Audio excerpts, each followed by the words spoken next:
stop caring what other people think, become physically stronger, I found is incredibly empowering, especially for women, and start to care about being respected and not being liked.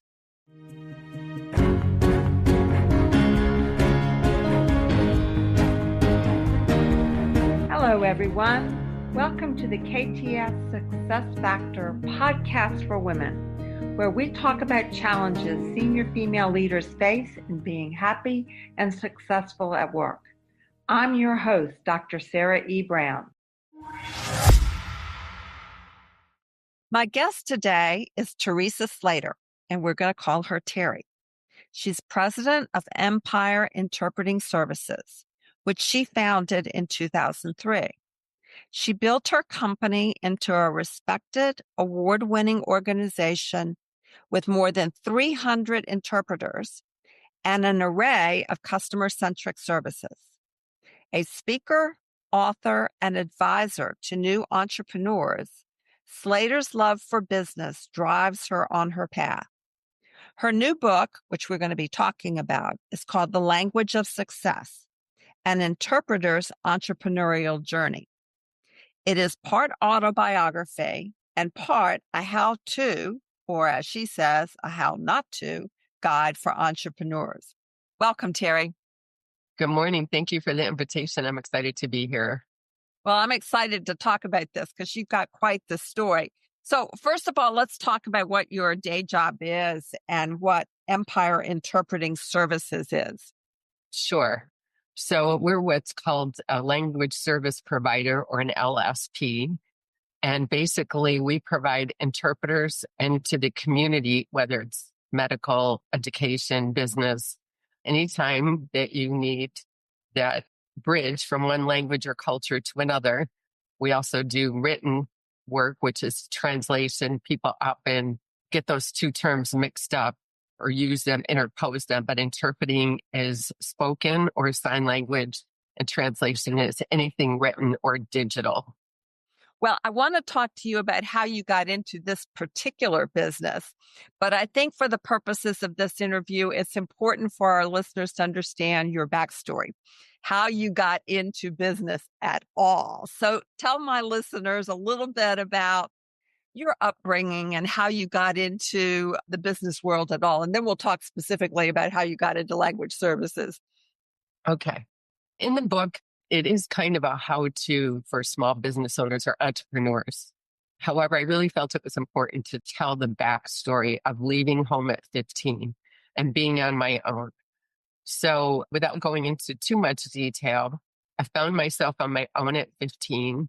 My education was backburnered and replaced with survival mode. So there were a lot of minimum wage jobs. There was a lot of just being motivated by where am I going to live and how am I going to eat? And along the way, I ended up becoming educated in a very non-traditional way. First going back to school and getting my GED, and then later in my early 30s, going to college and getting an undergrad in deaf culture and interpreting. So I did that for several years as a freelance interpreter. But prior to that, some of the non-traditional education had come from a car dealership that I worked in as a receptionist.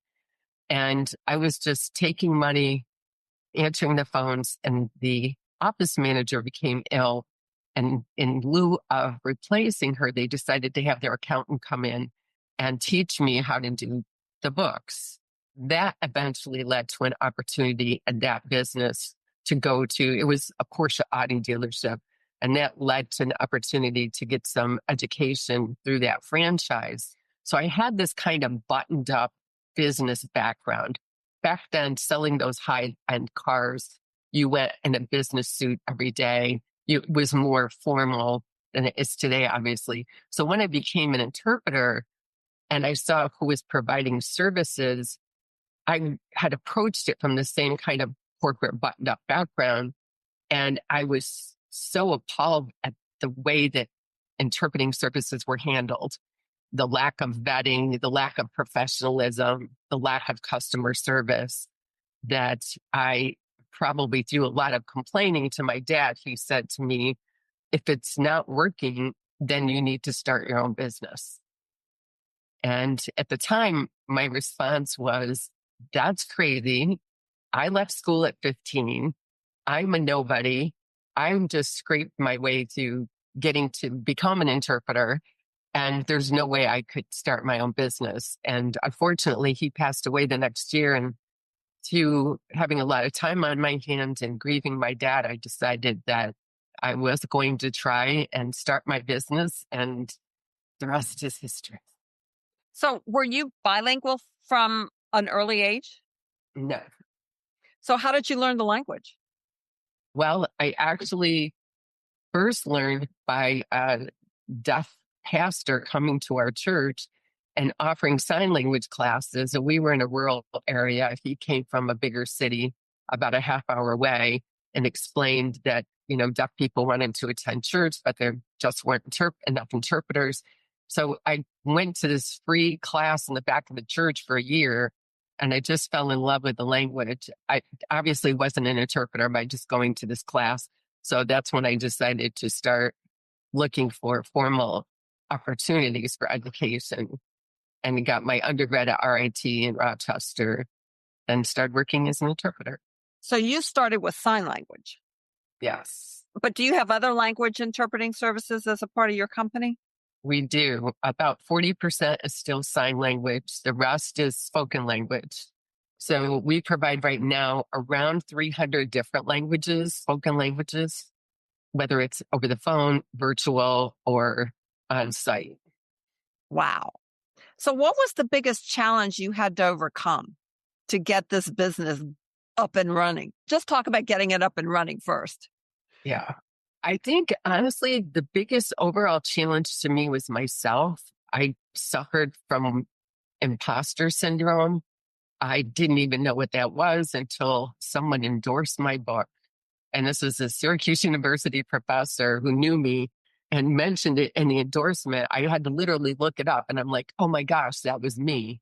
So this imposter syndrome of always feeling like I didn't deserve to be where I was, or my education wasn't traditional.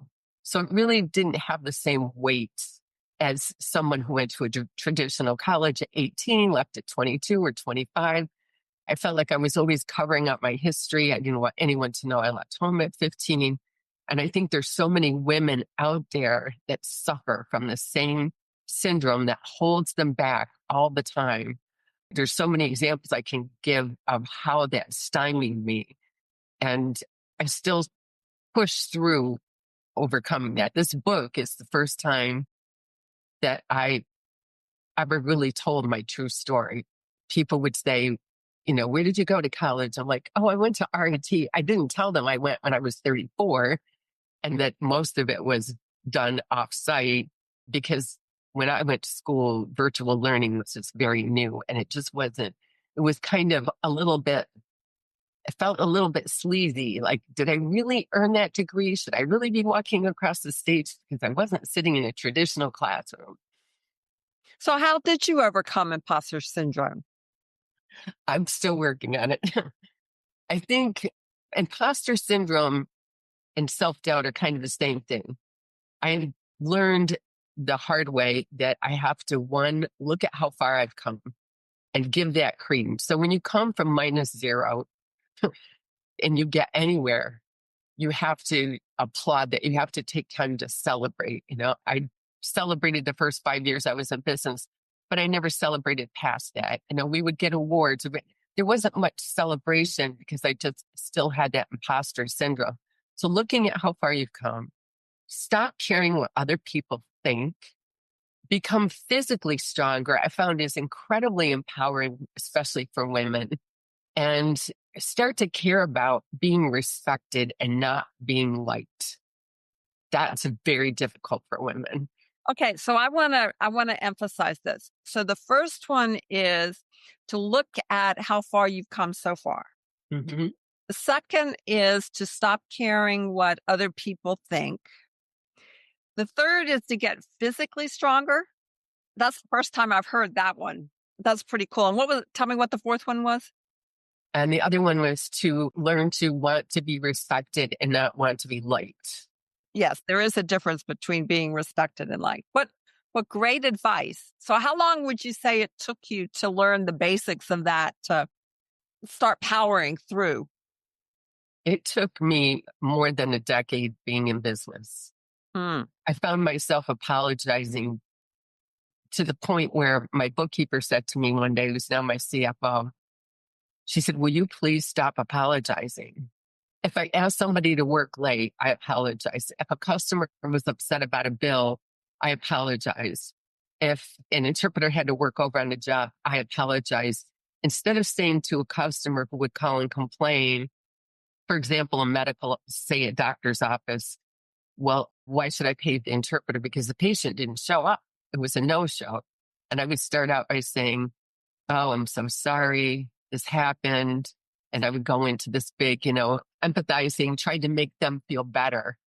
Instead of saying, as it states in your contract, you'll be billed for this service because we pay the interpreter for their time.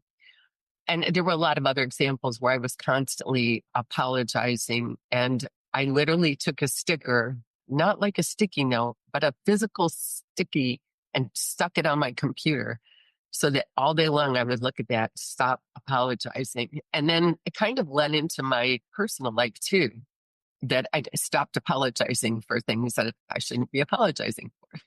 Do you think that stems from imposter syndrome? I do. Well, I've noticed that a lot of women do this. Why do you think they do it? Is it just imposter syndrome, or are there other factors? Hi, this is Sarah Brown again, the host of the KTS Success Factor podcast for women.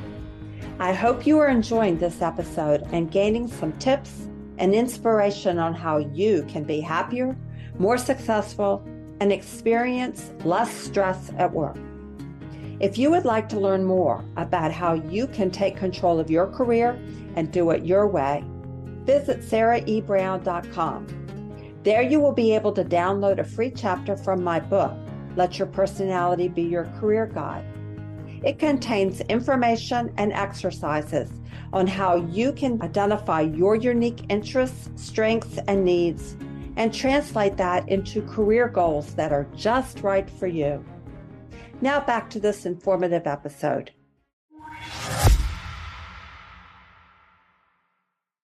I think, we're kind of wired to be caretakers, and we tend to worry too much about other people's emotions instead of caring about ourselves. Whether we're a wife, a partner, a mother, a daughter, fill in the blank. I think a lot of it comes from that. I don't want my customer to feel bad that they have to pay for a service when somebody didn't show up. Or I don't want employee to feel bad because I tell them, you didn't give me enough time to ask for a week off.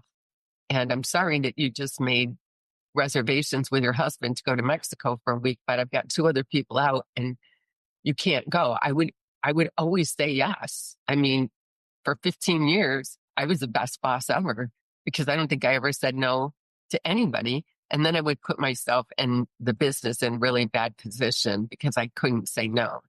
Mm-hmm. And God forbid that somebody get mad and not like me. So why did you want to write a book? My whole life I've had people come up to me and say to me, you should write a book. It's like you've lived 4 different lives. You should write a book. And when I moved to Philadelphia, where I live now, I joined the Union League, which is primarily business leaders. There's a lot of people that are high profile in the community that go there. Something that I really wanted to join, to be around other entrepreneurs and to just meet people because I didn't know anyone. One of the groups that I joined was looking for speakers. Now, I will speak about my business anytime, any day, anywhere, because I love my business and I'm proud of it and I like to promote my business. So I said, sure, I'll talk. And when I got up to speak for the first time ever, I thought, these people already have accepted me. They already respect what I'm doing. I'm going to tell the true story. I'm not going to gloss over my background. So I'm looking at these Wharton MBAs and this judge and these attorneys and these medical doctors. And I started out by saying, undoubtedly my journey is much different than yours. And I started as that 15-year-old kid out on our own. And I told the story. And then I talked about my industry and what we do.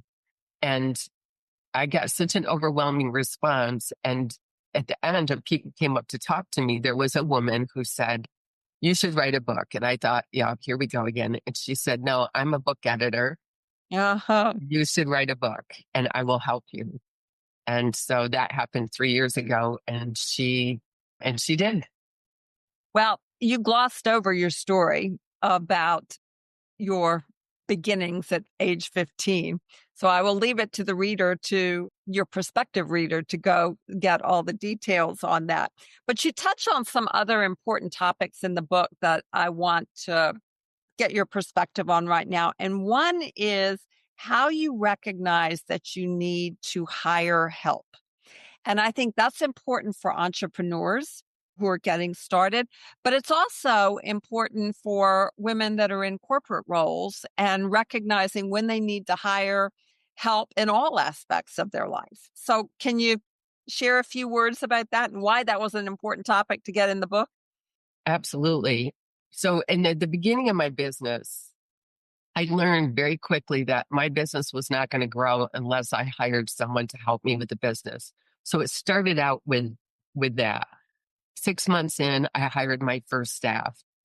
And then the business started to grow. And then I hired someone else. So on the entrepreneurial side, as far as growing the business, I think if you want to be a one-person show or a one-woman show, don't hire anyone.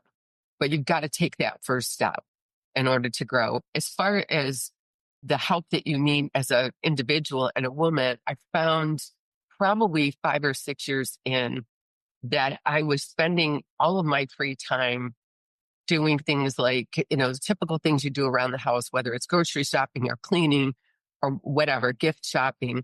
And I went to a luncheon and one of the women at the table was taking notes and she kept texting someone. And I said, can I ask you what you're doing? And she goes, yes, we're talking. I'm texting to my assistant. She had an assistant, which I was fascinated with this whole concept. She was literally sending her tasks that she needed done, take my car to get the oil changed, pick up my dry cleaning, get my groceries, take the cat to the groomer, whatever it was. And so I just thought that was the most fascinating thing. But I also thought, and it was almost felt selfish. And she said to me, how much money do you make an hour?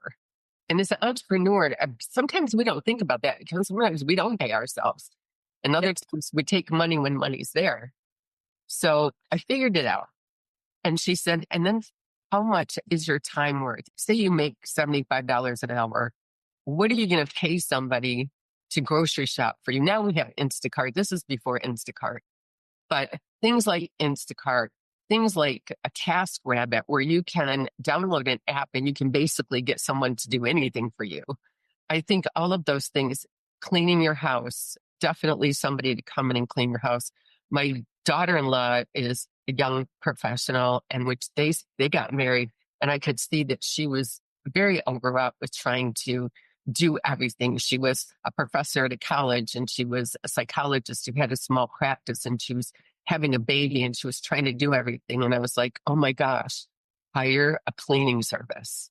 You can't do all of this. And I think it's hard to sit here in my office and have my cleaners come in because I feel like I should be grabbing a rag and cleaning. But you have to do that. Or, of course, we all clean before they come, right? Which is also kind of crazy. But just having somebody run those errands, having somebody take your car to get filled up and the oil changed, whatever it is so important because these are hours that you're taking away from your business. You shouldn't be answering the phone and be the only one in your business answering the phone when you can hire someone $20 an hour to answer the phone and you're answering the phone and you're costing the company, say, $75 an hour. It just doesn't make sense. And it shouldn't make sense in your personal life either. Well, there's a related topic, and that's self-care.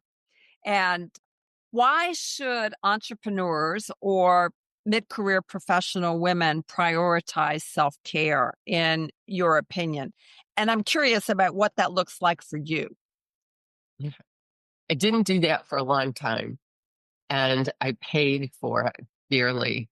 I was working 10, 12 hours a day sitting in a desk.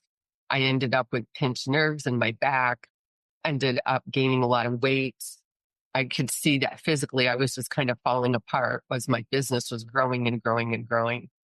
So self-care for me, number one, means that I'm physically taking care of myself. So when I moved to Philadelphia, the first thing I did was I looked for a trainer, and I found a wonderful young man who does private training and works around your lifestyle and what you do, but also keeps you accountable for things like your nutrition, your sleep, and those kind of things. So self-care in that sense, being that physical part and being empowering is so important. And I will say that a couple of years ago, I had a very serious health crisis. And afterwards, I felt like I really needed to do something more and kick it up a notch. So I started running. My son, who lives here, runs ultra marathons. And I thought if he can run 50, 100 miles, I could run a half marathon. And I spent 6 months training and really pushing myself with my trainer, doing Pilates, doing everything. And the thing that was so incredible to me is I felt more self-confident. I felt so empowered that I was doing something that so few people do. And just as an aside, that's something that women need to think about. If you're an entrepreneur or you're even a woman on the fast track, think about how few people do that. How few people start their own businesses. You know, when I ran the half marathon, my son said to me, do you know how many people in the world run a marathon? It's like less than 0.3%. So you've done something that most of the world never does. Mhm. So that's something we have to think about. I think the other thing that's so important, and I have a chapter in the book, and that is taking care of yourself, getting your hair done, making sure that you have clothes that you feel good in and look good in, whether it's getting your nails, having facials, taking care of yourself, because it totally changes not only how you perceive yourself and feel, but how others look at you. And then lastly, I would say for me, self-care is carving time out to be with family and friends, whether it's vacations or spending an afternoon with my granddaughter on the floor, playing with Barbie, whatever that is to me a big part of self-care. Okay, so we've talked about hiring help and committing to self-care. There's another topic in your book that you spend quite a bit of time on, and that's called self-improvement. So what do you mean by that? And why do you think you make the statement that it never ends? So why do you think it's so important, and why does it never end?